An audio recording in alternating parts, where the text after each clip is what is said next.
প্রিয় দর্শক, প্র্যাঙ্কিং টিমের জনপ্রিয় অ্যাক্টর আরোহী মিমকে তো আপনারা সকলেই চেনেন, কিন্তু আপনারা কি জানেন তার বাবাকে?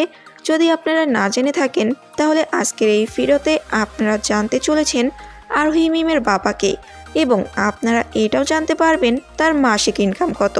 তাই অবশ্যই এই ভিডিওতে একটি লাইক দিয়ে এবং চ্যানেলটি সাবস্ক্রাইব করে সম্পূর্ণ ভিডিও দেখতে থাকুন।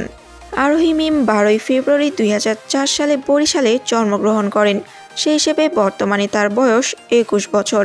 প্রথমত তিনি টিকটক ভিডিও করতেন।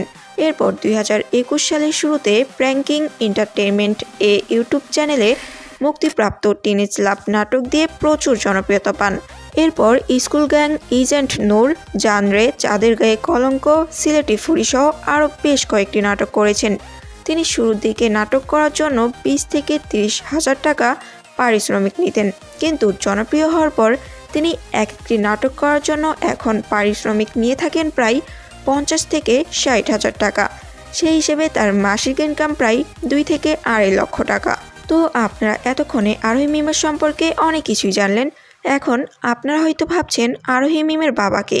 তো আরোহী মিমের বাবাকে তা এখন আমি আপনাদেরকে বলে দিচ্ছি। তো গুগলের তথ্য অনুযায়ী আরোহী মিমের বাবা হলেন ফেরদৌস আহমেদ। তিনিও একসময় অনেক বেশি জনপ্রিয় ছিলেন এবং তিনি 90 দশকে বেশ কয়েকটি সিনেমা করেছেন। তো প্রিয় দর্শক, এই ছিল আজকের ভিডিও। যদি এই ভিডিওটি আপনাদের ভালো লেগে থাকে তাহলে অবশ্যই লাইক এবং সাবস্ক্রাইব করবেন। ধন্যবাদ।